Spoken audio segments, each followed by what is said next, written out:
A long time ago, in a galaxy far, far away. You've experienced it in theaters. Now, the mission comes home. Rogue One. Relive the excitement. We need to capture the Death Star plans if there's any hope of destroying it. Rogue One, a Star Wars story rated PG-13. Complete your VHS collection now. Let's go!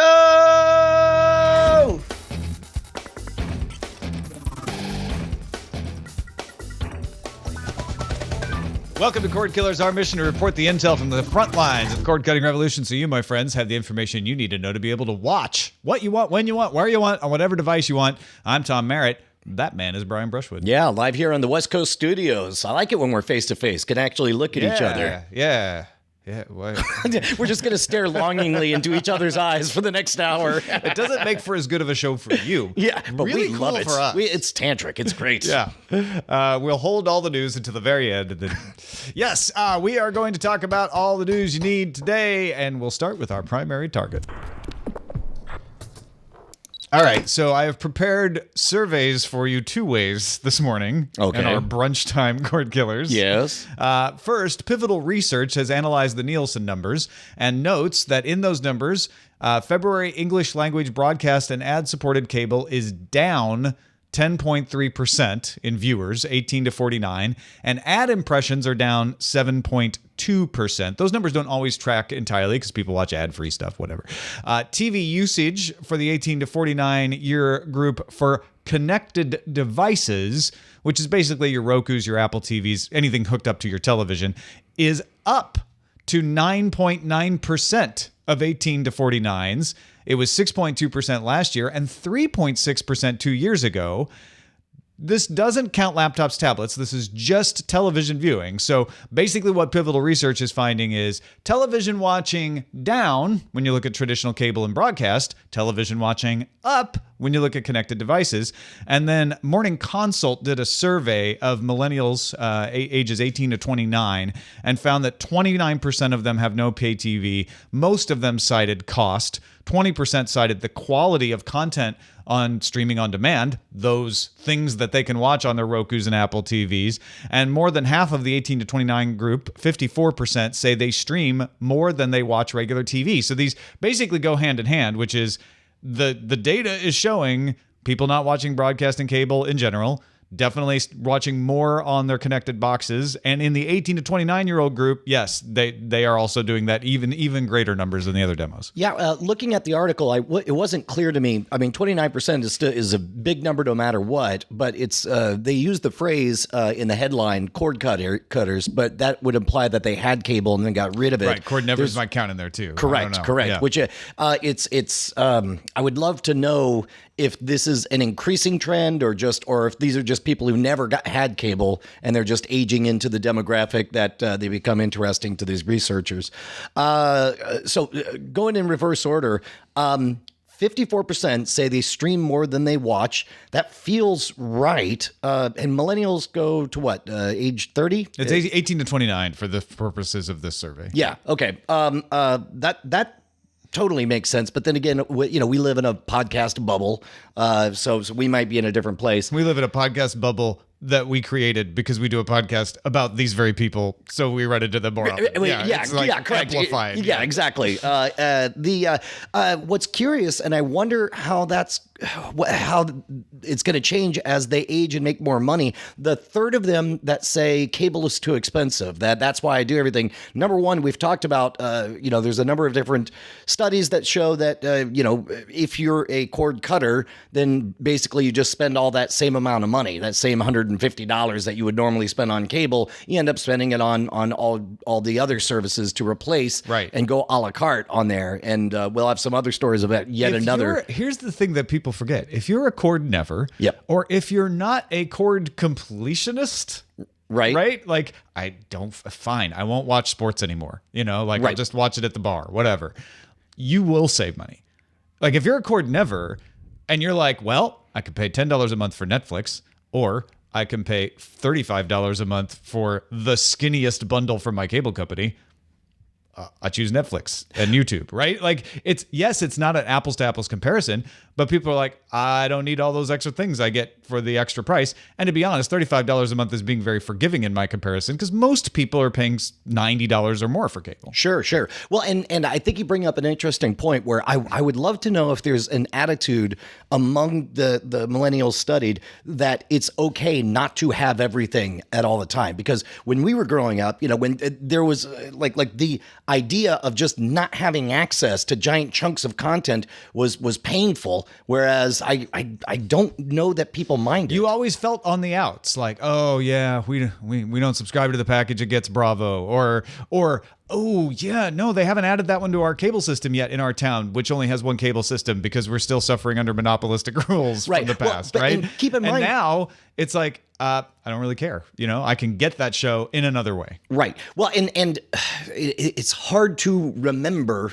or hard to explain to people who have never experienced a world before the internet. Like television was the way you felt connected to the world. Right. That's how you turned on the television. You always had it on. So if any breaking news could happen, you could hear it. So you could know what everyone was going to talk about. And you just felt connected at all times. Right. But nowadays, the internet just makes it possible to where, it's like I'm going to go to Reddit if I want to feel plugged into what's going on. So it makes sense that you could just shrug your shoulders and say like, well, if it's really good, I'll hear about it. I remember when they did the those decade shows on VH1 the first time. Sure. Right? And everybody was talking about them. And I lived in a situation where VH1 wasn't on basic cable. You had to pay like for 2 more tiers to get it.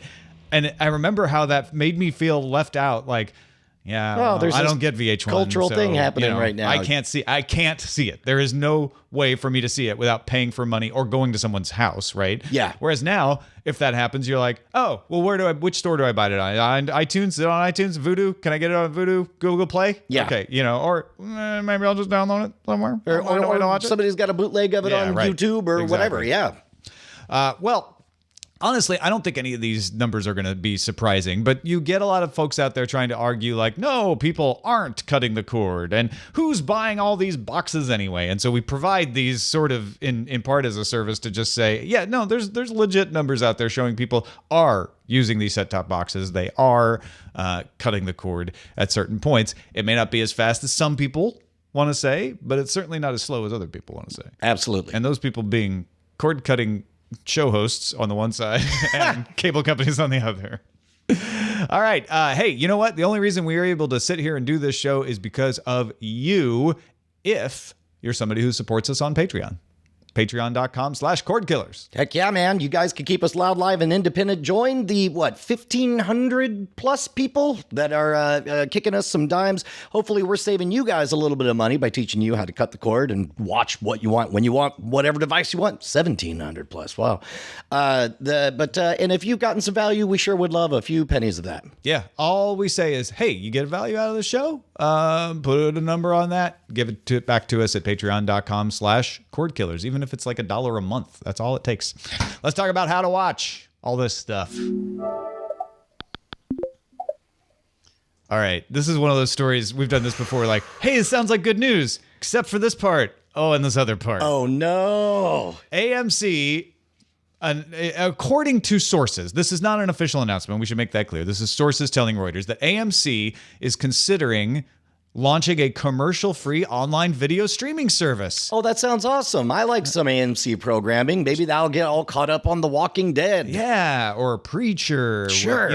I can do all that stuff. Well, finally watch all of Mad Men. Commercial-free, as long as you have a cable subscription. You have to authenticate with your cable subscription. Oh, well, I'm sure it's a value-added proposition because they're already getting my money if I have cable. So this is a great way for them to extend better customer experience to me. It'll only cost you $5 to $7 a month. To pay more for the thing that you have to already be paying cable to get. That I already bought. But it will feature digital-only spin-off shows that you won't be able to get otherwise. Webisodes, shall I call them? Yeah, webisodes or those behind the scenes featurettes or whatever. No, I think it's like, you know how they do for The Walking Dead. They've done those like off season miniseries that are short. Sure. I think that's probably it. And they're probably going to be in the Walking Dead universe. Yeah, okay, fine. I'm sure somebody somewhere thinks this is a real. In fact, if there is even one person who thinks this is sounds like a good deal, please write us, because I don't believe you exist, person. AMC is working real hard here to please the cable partners. That's what this is about. Sure. They're like, hey, they are also very well positioned. You can sell this $5 to $7 thing. You know, it's a value add. It'll come on your cable bill. We'll provide it, and we're not going to have a competing standalone offer like we do with Sundance, which we also own. I mean, it's not like AMC doesn't know how to do this. Sundance Now is exactly what we would want this to be, right? Right. Well, and man, I'd hate to admit it, but you're 100% right, and it's maybe even a smart play for them to do, where it's like, because look, we are reaching a point where if someone has cable, it's fair to just consider them a sucker.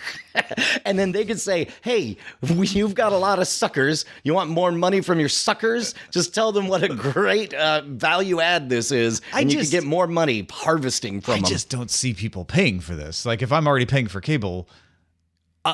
No, well, I do see people paying for this, because at some point somebody picks up the phone and they chat and they say, oh, what programming are you interested in cable? They're like, oh, to be honest, I'm just getting cable for The Walking Dead. Love The Walking Dead. Everything about The Walking Dead is great. I'm like, oh, well, if you're a super fan, you could get this, and it'll get bonus Walking Dead episodes, and commercial free. I mean, commercial free is the sales pitch here too.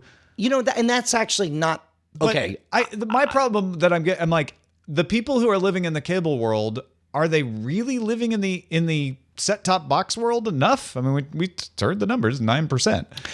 Okay, let's say you live in the cable world and you like AMC and stuff, and then they call you saying, hey, we know you love AMC. You can watch everything commercial free, instant on demand, back catalog of everything. I think it's I know just $5. Yeah. So the pitch is on AMC's app or website. When you have logged in with your cable and you're watching on the website, they put a banner up, say, hey, tired of these ads? Right. Pay $5 a month, and you could get rid of them right here. It's upselling the people who are already there, and then the cable companies don't mind it. I just don't see it being a lot of people. Strikes me as the only utility here is we have now created the app that we can eventually sell standalone someday, right? Yeah, well, and to be honest, I don't even know that they're making a ton of money on the deal, because if they're taking out the ads, and they know that they're going to take a hit on their traditional viewership model, they know that they're going to reduce their ad revenues. Well, that's the other part of this story, is that the ad inventory has been declining. So this could actually help ad sales by tightening up that inventory online or on air, right, and providing a little scarcity.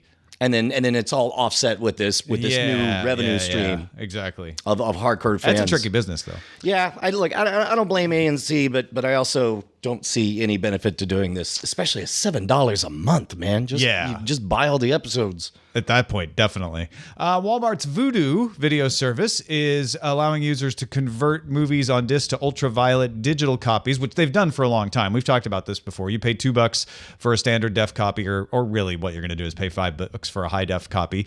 This is if you don't want to bother justifying fair use and ripping it yourself, right? This is for somebody who just is like, you know what, I'll just pay you $5 to do it for me. But is there any way to subvert the copy protection without violating federal law and breaking the... If there's no copy protection on the disc, okay, but if you don't have to circumvent the copy protection on the disc, then you can do this, and you can do that sometimes. Yeah. So anyway, that being said, that's old ground. The new ground is that you will be able to do it with your smartphone. You just scan the barcode on your smartphone, and boom, pay the $5 and it's yours. Do you remember the lawsuit between the RIAA and MP3.com back in the day? This is the identical service that destroyed mp3.com Right. back in the day. Yeah. Because it used to be, it's like, hey, just take your CD, stick your CD in, we'll read the Red Book Audio ID, and then we'll unlock this MP3 for you so you can stream it wherever you want. This is even easier though, right? Like, so the maybe it's legal if there's not copyright version is download Handbrake, install Handbrake, Right. take the DVD out of the case, put the DVD in your computer. Sure. Have to have a DVD drive, by the way, which a lot of people don't have anymore. Sure. Then rip it, make sure that went well, then store that somewhere, and maybe have to install Plex. Now, a lot of you out there are like, yeah, got all those things. Sounds super easy. Why would I pay $5? But for some people, that's a lot of steps. Never installed Handbrake. Don't want to use Plex. I will gladly pay $5 because I can do this from my smartphone. I don't even have to take the disc out of the box. Well, and keep in mind what this really is. This is a sales scheme that I'll bet you anything that, because again, you are not paying for a service to translate. You are buying a new copy of this, right? And it is at a discount price. Yeah. But I guarantee you, it's like, well, my friend Joe has this giant library, and all I have to do is open up this app and just pick all the favorite movies he has and scan the UPC symbol. Like, this is not in any way a translation service or a backup service or anything. Like, you're just buying stuff cheaply. If you can physically, you could go to Walmart, walk up and down the aisle, pick up any item, scan the barcode. I doubt that. Actually, you cannot do that. Yeah. The service is based on your shipping address on your Vudu account, so it GPS tracks to make sure you are at your home when you're scanning a barcode. Wow. That's not creepy at all. Also, it has the barcodes it has a database of which barcodes have been sold and which aren't. I didn't know about the GPS tracking. That's interesting. I didn't have to give it location information when I did this because I did this for Casablanca just to try it out. Not with the phone thing, but before. So on the phone thing, it's using your GPS. That could be weird. But even if it's not, they know which stuff is in retail and which aren't. So honestly, and if you go to your friend's house and scan it, now that UPC code can't be scanned again. So your friend might get mad at you later. Well, no, if they're not individual, like UPC codes are the same code. The barcode is the same for all the discs. They're not serialized. Oh, right. So yeah, you could have a. There are questions about this then, like it says you're scanning the barcode and the barcode's the same on each one. Yeah. Okay. All of that aside, like there's not much reason to game the system because you have to pay $5. Right. And keep in mind, some of these movies are on sale for $5 in Vudu. Well, and a ton of them come with ultraviolet copies already. Like that. Some of the DVDs do, yeah. Yeah, I'm just saying, like you can go on to Vudu right now and buy a bunch of movies for $5. Yep. So if you went and scanned those, that would just be a waste of time. You could have just bought them. God, I just feel it's so dumb. It's not dumb if I'm like, I have this one beautiful movie and I have an ultraviolet account and I'm technologically lazy or inexperienced and I don't want to go through all that, and I will gladly pay $5 to get this movie that I otherwise would have to pay $20 because it is a highly sought after movie. I don't know. Again, it's like the AMC thing. I don't know how many cases that is. If you are that person who's excited about it, talk to us about it. Yeah. All right. Let's talk about what to watch in Under Surveillance. Not like real estate. It's all about location. Under surveillance. We're back in the trailer park, folks. Netflix has a trailer for Death Note, which is coming out August 25th. I know nothing about it. You'll have to sell me on it. I don't know much about it either. I'm not going to pretend I do, but it does star Light Turner from The Fault in Our Stars. It's about a book that whenever you write someone's name in the notebook, they'll die. Well, that's not nice. Directed by Adam Wingard, who did Blair Witch. This is based on a super huge anime and manga from Japan, and also Light Turner is the name of the character, not the actor. Oh, sorry. Who's the actor? Nat Wolff. Nat Wolff. I got those backwards. I thought it was, yeah, that makes more sense now that I think about it. Handmaid's Tale is coming to Hulu April 26th, though that's just about a month away. Stars Peggy from Mad Men. And what's that one about? And this is the one based on Margaret Atwood's book, where the United States is broken apart in a financial crisis, and a big part of it has reemerged as Gilead, which is a fundamentalist religious republic. Oh, right on. That sounds really cool. And yeah, Elizabeth Moss plays Offred, who's the main character from the book. I don't know that, it could be more relevant to today's political discussions. Yeah. Well, any kind of alternate history, future reality, crazy talk stuff I love. Book. It's been made into a movie before, but the series, actually, the trailer looks great. Awesome. Looking really good. First trailer for the return of Mystery Science Theater 3000 to Netflix has been put out by Netflix. That's coming April 14th. Is it good? It looks right to me. Yeah. How does the production quality? I mean, it was always a low rent production to begin with. It looks pretty much as bad as they can make it with modern technology. That's in amazing. The right way. Yeah, right? yeah, sure. Like it definitely looks better than the original because they're using digital cameras and stuff, but they have not like overglossed it or anything like that. Oh, that's great. And don't forget Patton Oswalt's in it. Felicia Day is in it. And it looks good. Of course, Crotty Robot and Tom Servo coming back as well. Again, that's April 14th. And then even sooner is Hulu's take on Black Mirror, Dimension 404, coming April 4th.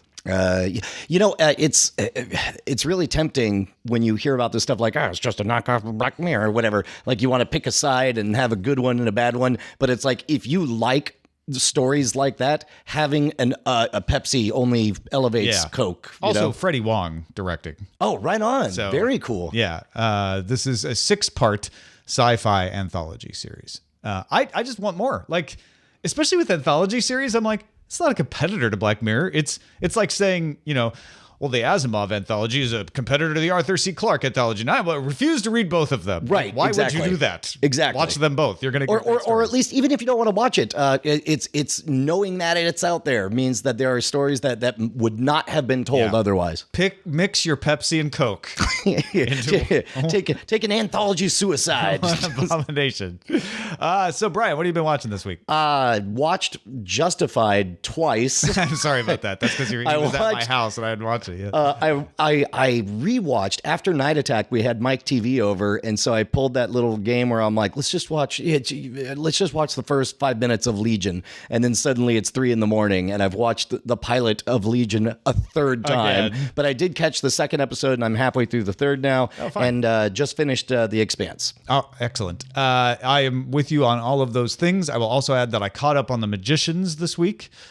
Which I super enjoy this year. This is the Harry Potter having sex one? That's underselling it, to be honest. That'll put a lot of people off that would otherwise enjoy it. Okay. Because there was a lot of that flavor in the first season. Second season is way past that. This is like, what if Harry Potter wasn't Harry Potter, but was a real school like we have now and had to deal with real events? And what if magic was real and not real like, oh, magic is real and can do anything, but like, you had dangerous people and, people and warlike folks that you had to deal with. And yet they made it grad students so that they could do things on TV that maybe undergrads wouldn't be allowed to do, like drink and stuff. Right. But it's college age folks having to deal with it. Right on. Yeah. Star Wars Rebels had its finale, and I don't want to say much because I don't want to be spoiler, but wow. God, okay, all right. All I'll say is space battles. Okay, right on. So many space battle. And that's the nice thing about Rebels is like, even though you have stylized versions of the ships, compared to the movies, the pacing and the animation and the quality of the effects are as good as anything. Well, you get General Dodonna shows up.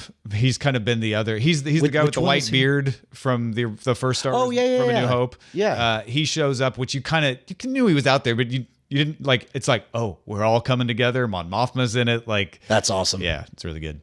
What have you been watching? What have you been on the lookout there for, Bryce? Hey, you ever do that thing where you find a show and you kind of dig it, and then you find out that it got canceled? Ooh, that happened to me last night. But I think what's here is a really cool pick. It's Amazon's Good Girls Revolt. You guys heard about this?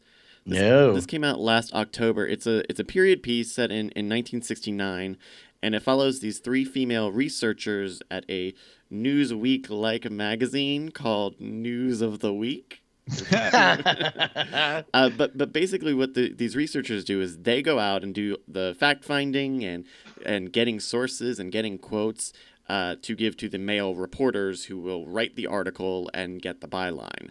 And it's a really interesting time period. It's almost kind of like a Mad Men sort of time. It's the late 60s, right? Right. So you've kind of got the feminist movement alongside all of the energy that comes with a journalistic drama. It's really cool, and I like journalism shows like The Newsroom, and this is a lot less like inspiring speech every episode compared to that. In other words, Aaron Sorkin is not involved in Good Girls. Yeah, he's not involved, and it's pretty neat. The first season, what I saw of the finale, it seems like a fine conclusion if Sony doesn't ever sell it again. But rumor has it that they're looking to shop it around. But this is 10-hour-long episodes on Amazon Instant Prime Video right now of Good Girls Revolt. I almost forgot, and this tells you a lot right here. I also finished watching Iron Fist. Oh, I started Iron Fist and I've completely forgotten it. I got halfway through the first episode, and as far as I could tell, I'm just assuming that the whole series is just Danny Rand walking around saying like, "No, guys, it's me. I'm really alive. Look at my face. I didn't die." Yeah. Yeah, I don't have much nice to say. My mama told me if I don't have much nice to say, well, you know what? I'm telling you, spit bile. I don't have bile to spit. And venom. Here is my review of Iron Fist. The second to last episode, which should be the one where you're really ramping up to find out, like, ooh, what's going to happen. I would fall asleep during scenes, wake back up, and it was still the same scene, and I didn't miss anything. Oh, wow. Because it was two people talking. So, do you think, if you're somebody who's really excited for the Defenders, right? Is that that's the Avengers style thing coming up, right? Yeah, and there are good parts of Iron Fist. I think Colleen Wing's character is great. I really like to see Claire, come back. She's been in every one of these series so far. Oh, that's right. She's the Rosario Dawson character. Yeah, sure. And Bakudo is a good character. I wish we actually spent more time in Kunlun. The few glimpses of it we get are like hazy, like Danny barely remembering things. I'm like, show me that. That sounds interesting. But instead, yeah, a lot of it is people wandering around going, I'm Danny Rand, but I want to be back in the business. But wait, now I don't want to be back in the business. I'm supposed to defend the hand, but I don't really want to defend against the hand. What do I want to do? I think I just want to smoke pot, but I can't say that. So, Wait, do they imply that he just sits around? But he looks like that guy. He looks like that guy in college who was like, man, I'm just going to travel to Tibet. I'm not going to class. Yeah. Nothing wrong with that, by the way. If you did that, that's great. Danny just doesn't do much in the episode. All right. Hey, folks. Is it your or my turn? No, it's your turn. Is it? It's your turn. Look, you've got all the news in the world. It was so much fun to walk in and just see stacks of copies of Pilot X, man. They're everywhere. I am so excited for you. I keep getting people sending me pictures of them on the shelf, which is fantastic. I'm even more excited if you buy it, but I love seeing it in all the places. My brother was in Green Bay, Wisconsin. It was like, hey, I saw your book on the shelf. So yes, Pilot X. It is a novel about a time traveler. It's got 50 plus reviews on Amazon right now, and it's close to 5 stars. So apparently some people like it. Thank you, everyone who's reviewing it. Keep reviewing it. That helps more people find out about it. And it's about a time traveler who's skipping, around in his time ship and then gets pulled into events that are bigger than him, and he has to face a horrible choice about saving the universe. So if that sounds cool to you, find it wherever books are sold, including on audible.com. 2 things real quick. A little bit of inside baseball on this one.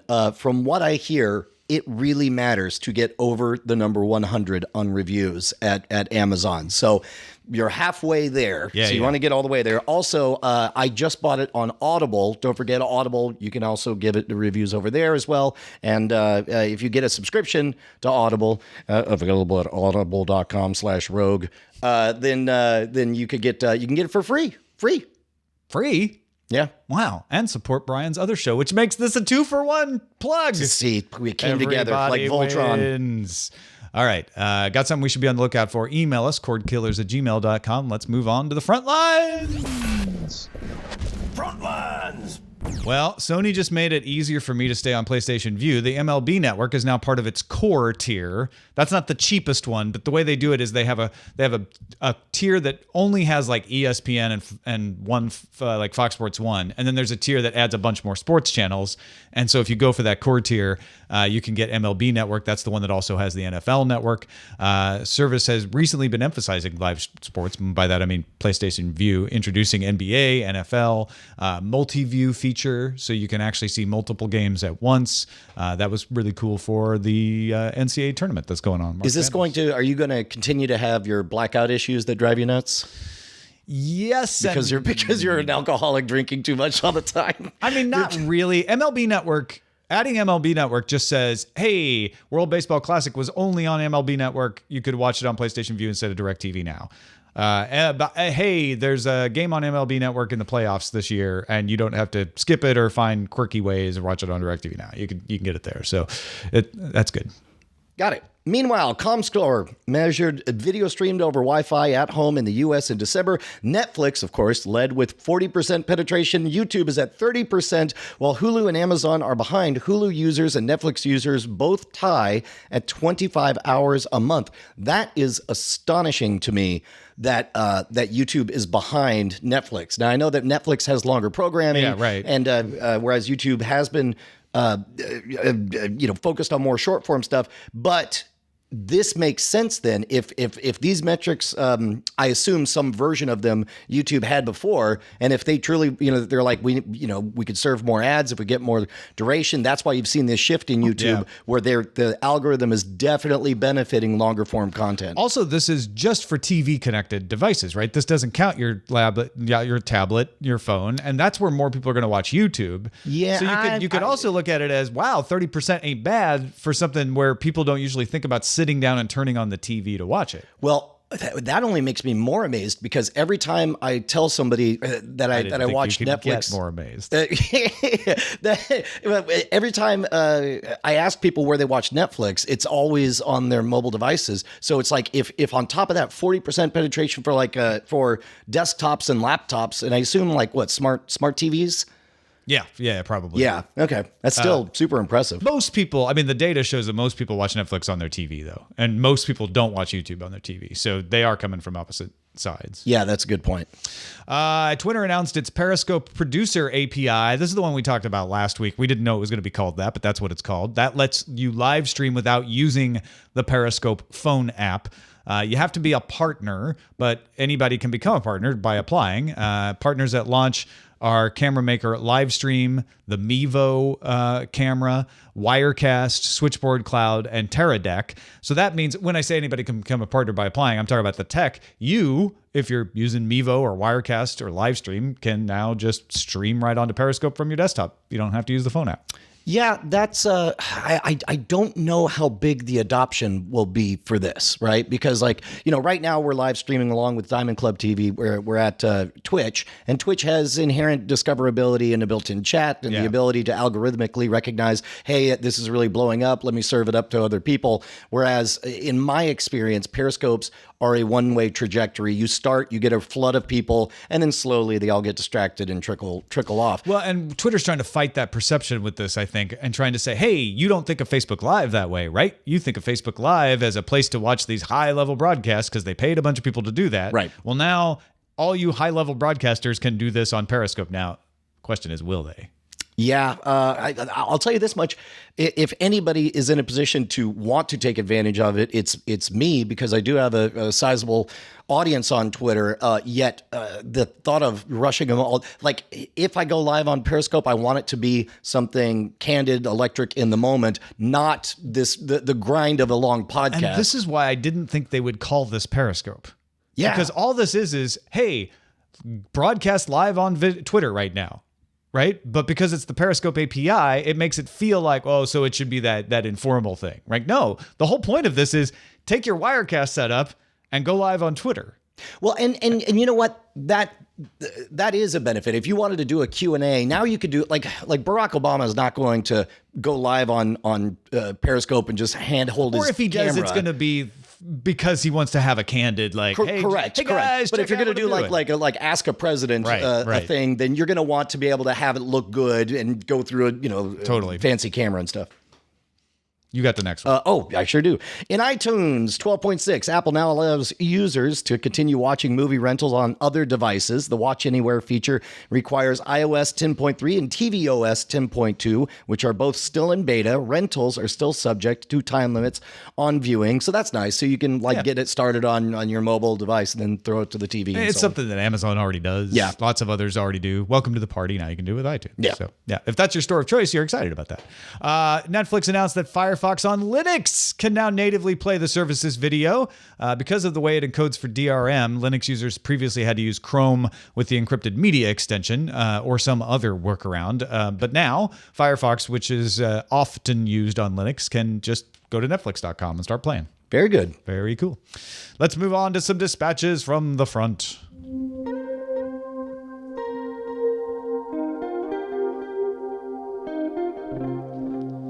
Chip from Boston pointed out when we were talking about ATSC 3.0, the new standard coming for broadcast, that I said that the spec included DRM, and he wants to point out that the original ATSC spec that we have now, 1.0, does include copy protection. A TV station can enable what's called a broadcast flag that's in the signal and limits how and where video can be viewed. Chip says, I use the Windows Media Center as my DVR, and one of the local stations in Boston had the flag enabled, so I could record their content on my computer, but I could only watch it on that machine. If I tried to copy it to another computer or stream, it would not play. Most stations, particularly local broadcasters, do not enable this flag, and Chip is hopeful that that means they won't in ATSC 3.0. What do you think? Do you think I was aware that the broadcast flag is there. It's almost useless. It's easy to defeat, and like it says, you can play it on the computer you record it on, even with the flag. ATSC 3.0 is like you can have an encrypted signal. It's like you can't even record this at all anywhere without having approval and authorization. So it's a whole other level than the broadcast.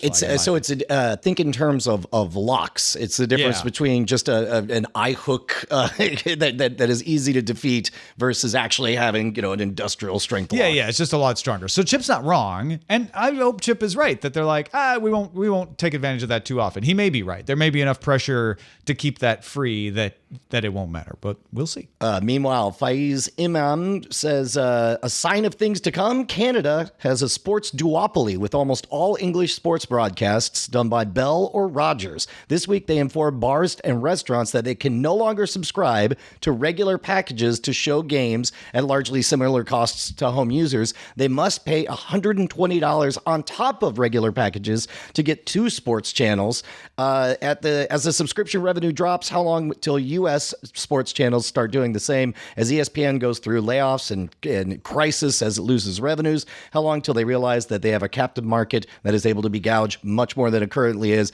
To be honest, I think that's a smart play for them to do. I think they're doing public exhibitions of content, and that I can't go take a DVD and just play Star Wars and have 100 people at my bar watching Star Wars. Not legally. Yeah, exactly. Right. Exactly. Yeah, and I think this could. I don't want it to be gouging. $120 seems like it might be a lot for just an average bar. Think about it in this terms. Okay. I didn't want to have a conversation about that. Okay. All I'm saying is I hope the price is reasonable and bars can afford it. I think 120 is reasonable because that's. But whether it's reasonable or not, I think it's probably really smart to say, hey, guess what? We don't have a single cable service, and it would be super expensive to have a separate one just for bars.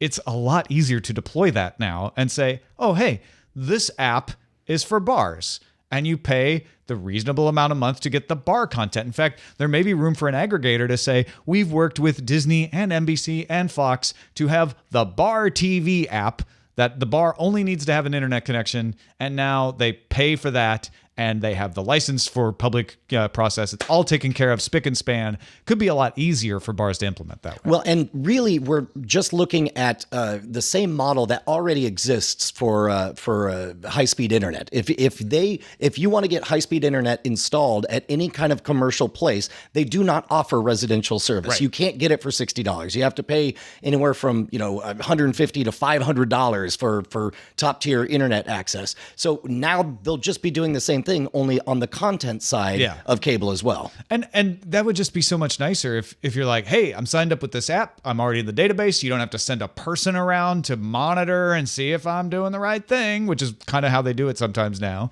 It could just clean things up a lot. Yep.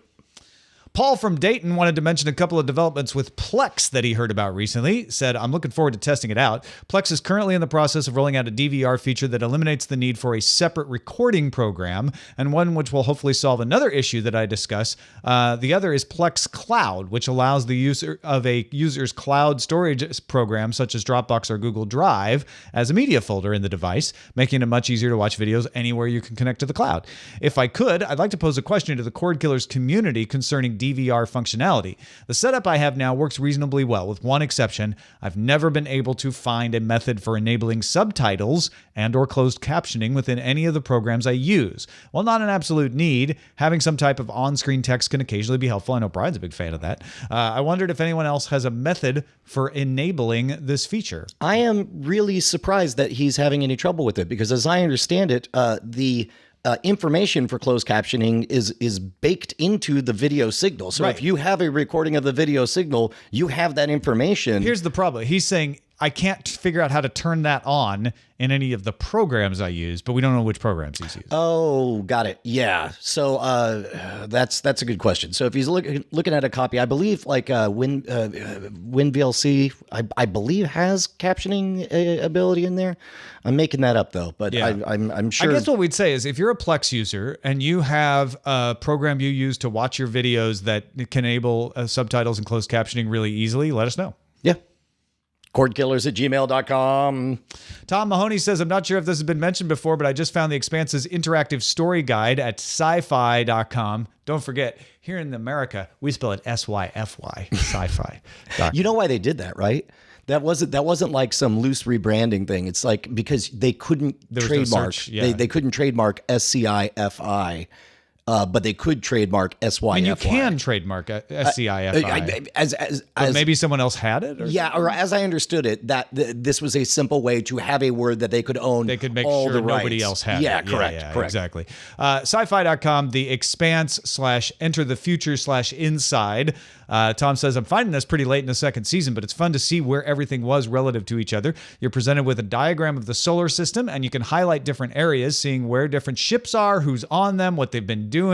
And best of all, you select what episode you're currently on, so only the information up to that point in time is shown. No spoilers. I've not read the books, but this would have helped me keep track of things in the first part of season 1. This is brilliant because the Expanse is very different. You know, Battlestar Galactica was almost high fantasy. You never really understood where they were, or what was happening. It was very visceral in the moment. Whereas the Expanse is an extremely well thought out chess game happening, chapter by chapter. Yeah, and if you're not super familiar with the solar system, you know, this can help you get a little more enjoyment. You can still enjoy it without it, but like if you now know, like, oh, that's Ganymede, and that's how long it takes to get from there to there. And that, right. Makes a difference.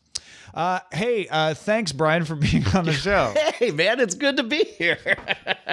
You can find us every week right here at cordkillers.com or live on diamondclub.tv. Our website is cordkillers.com. Our email address is cordkillers@gmail.com. And we are live, like I said, diamondclub.tv Mondays at usually, this is an exception, 7 p.m. Eastern. Special brunch edition. 4 p.m. Pacific. We are off to finish our Eggs Benedict. Goodbye. Hey guys, Tom and Brian here. We just wanted to say thank you to all of our $5 patrons who keep us loud, live, and independent. You guys make Cordkillers the production that it is. Your name appears in the video credits and appears in our hearts. And if you'd like to become one of them or see who they are, you can go to patreon.com/Cordkillers. You'll need to do more than just go there, though. You'll have to sign up and pledge an amount. But unless you just want to see who they are. Well, I mean, you could gawk. That's a little creepy, isn't it? If you want to be a gawker, let's go. It's up to you. Diamond Club hopes you have enjoyed this program.